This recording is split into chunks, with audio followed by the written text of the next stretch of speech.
गुरुपौर्णिमेच्या पावन पर्वावर महाराष्ट्रातील 3.5 शक्तिपीठांपैकी एक असलेल्या नांदेड जिल्ह्यातील माहूर गडावर भाविकांनी अलोट गर्दी केली होती। देवदेवतांचे माहेरघर म्हणून ओळखल्या जाणाऱ्या माहूरमध्ये गुरुपौर्णिमेनिमित्त श्री दत्तप्रभू आणि महंत महाराजांच्या दर्शनासाठी अक्षरशः जनसागर लोटला होता। पडत्या पावसातही भक्तांचा उत्साह कायम होता, पण या गर्दीमुळे वाहनतळाच्या समस्येने भाविकांना चांगलाच मनस्ताप सहन करावा लागला। माहूर हे केवळ एक धार्मिक स्थळ नाही, तर श्रद्धा आणि आस्थेचं एक प्रतीक आहे। दररोज इथे हजारो भाविक दर्शनासाठी येतात, परंतु गुरुपौर्णिमासारख्या विशेष दिवशी ही संख्या कैक पटींनी वाढते। सकाळीच सुरू झालेल्या पावसातही भाविकांचा उत्साह जराही कमी झाला नाही। श्री दत्तप्रभू आणि महंत महाराजांचे दर्शन घेण्याकरिता दूरदूरहून भक्त इथे दाखल झाले होते।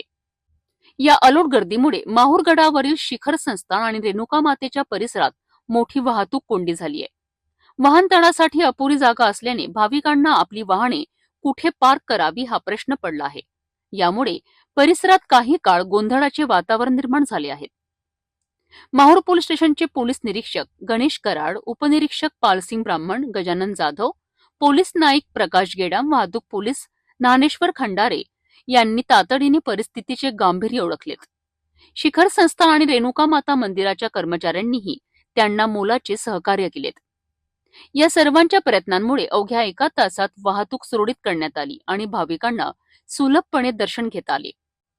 दरम्यान यापूर्वी माहूर नगर पंचायतीचे नगराध्यक्ष फिरोज तोसानी यांनी वाहनतळासाठी 10 एकर जागेची मागणी केली होती, ज्याला चंद्रशेखर बावनकुळे यांनी मान्यता दिली आहे। लवकरच माहूरमध्ये सुसज्ज वाहनतळ उपलब्ध होईल अशी आशा भाविकांना आहे। यामुळे भविष्यात अशा गर्दीच्या प्रसंगी भाविकांना दिलासा मिळेल अशी अपेक्षा आहे।